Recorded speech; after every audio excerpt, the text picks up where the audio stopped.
नमस्कार मित्रों, जीडी गुरु चैनल पर आप सभी का स्वागत है। यमदूत ने कहा, हे वैश्य पुत्र, धर्मराज ने जिस गूढ़ रहस्य को मुझे स्वयं बताया है उसे ध्यान देकर सुनो। महात्मा पुरुषों के निकट यम के दूत भूलकर भी नहीं जाते हैं। जो विष्णु भगवान की आराधना करते हैं, यमदूत उनके पास जाने का साहस नहीं कर सकते। यमुना जी के भाई यम का आदेश है कि वे दूत वैष्णवों के समीप जाने का साहस न करे। जो प्राणी किसी भी रीति से श्री हरि की आराधना करते हैं, वे यदि पापाचार भी करते हों तो उनके पास यमदूत नहीं आते। जिस प्राणी के घर जाकर वैष्णव भोजन करता है, वह घर पवित्र हो जाता है। वैष्णवों के संगत में आने मात्र से ही प्राणियों के समस्त पाप नष्ट हो जाते हैं। यह बिल्कुल सत्य है कि वैष्णव स्वर्ग को जाता है।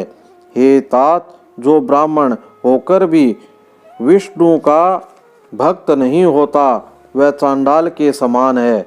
जो शूद्र होकर भी विष्णु भक्त है, वह सदैव पूजनीय है। विष्णु भक्त के पितर स्वतः तर जाते हैं। जो इन विष्णु भक्तों की सेवा करता है अथवा उनसे प्रीति करता है, वे भी दिव्य लोक पाते हैं। जो प्राणी मरते समय गोविंदाय नमो नमः मंत्र का जाप करते हुए प्राण त्यागता है, उसे यमलोक के दर्शन नहीं होते। जो प्राणी ओम नमो भगवते वासुदेवाय द्वादश अक्षर मंत्र का जाप करते हैं, जो प्राणी श्री कृष्ण शरणम मम अथवा ओम नमो नारायण इन अष्टाक्षरी मंत्रों का जाप करते हैं, वे परम वैष्णव कहे जाते हैं। ऐसे प्राणी समस्त सुखों को भोगकर अंत समय वैष्णव रूप धारण करके विष्णु लोक में निवास करते हैं। अब 12वां अध्याय। अब हम श्रवण करेंगे माघ मास का 12वां अध्याय। यमदूत बोला, जो प्राणी मोक्ष की कामना करते हैं, उन्हें शालिग्राम का पूजन करना चाहिए। इस स्वरूप में विष्णु पूजन समस्त पापों को नष्ट करने वाला है। शालिग्राम पूजन करने से प्राणी को प्रतिदिन 10,000 राज सूर्य यज्ञों का फल प्राप्त होता है।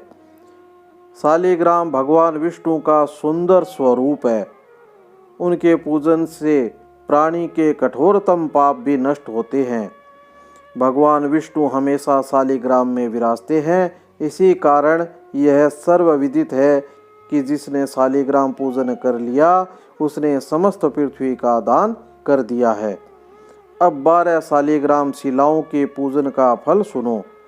स्वर्ण कमल द्वारा 12 कल्प 12 लिंगों का फल एक बार शालिग्राम के पूजन से प्राप्त होता है।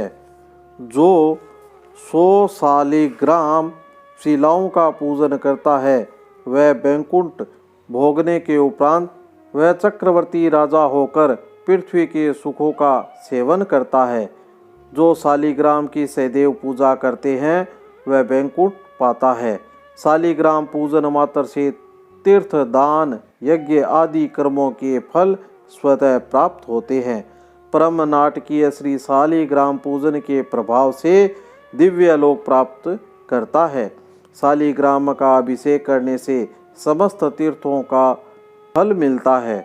विधि विधान से पूजन करने वाला कली काल में भी विष्णु लोक प्राप्त करता है।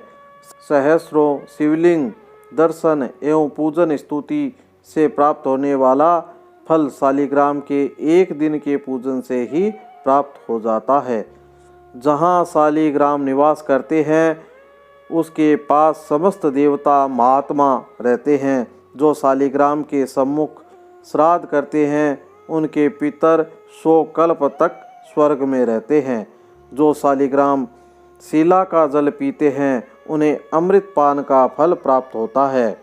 जहाँ शालिग्राम शिला विराजती है, वहाँ से 3 योजन तक की परिधि में किया गया धर्म कार्य 100 गुना फल देता है। साधारण जल से माघ स्नान करने से गिरिराज का फल होता है।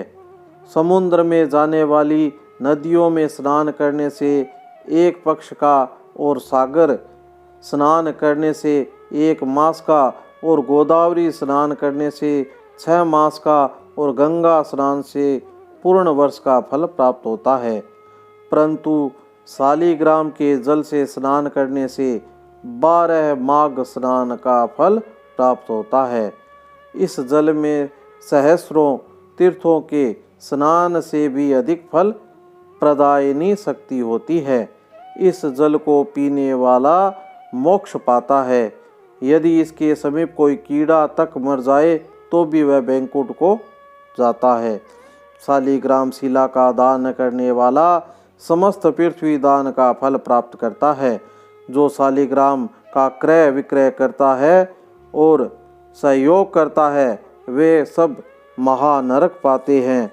उनका क्रय और विक्रय निषेध है। हे साधो, प्राणी को भगवान विष्णु की आराधना करनी चाहिए। उसके द्वारा समस्त पाप नष्ट होते हैं। हरि नाम स्मरण मात्र से समस्त व्याधाएं नष्ट होती है। उनकी शरण में जाने पर यमराज भी उस प्राणी का अनिष्ट नहीं कर सकता। वैष्णव को शिव निंदा नहीं करनी चाहिए। नमस्कार मित्रों, जीडी गुरु चैनल पर आप सभी का स्वागत है। आज हम माघ मास का 13वां अध्याय श्रवण करेंगे। यमदूत बोला, एकादशी व्रत समस्त व्रतों में श्रेष्ठ है। इस व्रत के करने से सारे पाप नष्ट होते हैं। सहस्त्रों अश्वमेध राजसूर्य यज्ञ भी एकादशी व्रत के समान फल नहीं दे पाते। समस्त इंद्रियां द्वारा किए गए पाप इस व्रत से नष्ट हो जाते हैं। इस व्रत के समान फल देने वाला कोई श्रेष्ठ व्रत नहीं है। किसी भी नदी अथवा किसी भी तीर्थ का फल एकादशी व्रत के समान कोई भी व्रत नहीं है। जो एकादशी व्रती रात्रि को जागरण करते हैं वह माता पिता और स्त्री के 10-10 कुलों को तार देते हैं। वह विष्णु लोक जाता है। परम पातक को भी एकादशी व्रत के प्रभाव से दिव्य लोक की प्राप्ति करता है। जो 3 रात्रि का उपवास और माघ स्नान के बाद स्वर्ण तिल गोदान करता है वह स्वर्ग पाता है। हे वेश्य, मैं तुमसे संक्षेप में नरक से अलग रहने का धर्म कहता हूँ। प्राणी को कभी किसी से द्रोह नहीं करना चाहिए। इंद्रियों को वश में रखे, दान देता रहे, भगवान की सेवा करे, उचित प्रकार से वर्णाचार एवं आश्रम धर्म का पालन करे, यथाशक्ति वस्त्र छाता अन्न जल फल धन का दान करे। धनी होने पर नित्य दान से बड़ा कोई धर्म नहीं है। शक्ति के अनुसार प्रसन्नता पूर्वक दिया गया दान सदैव फलदायक होता है। मित्रों, हम 14वां अध्याय अगली कड़ी में श्रवण करेंगे।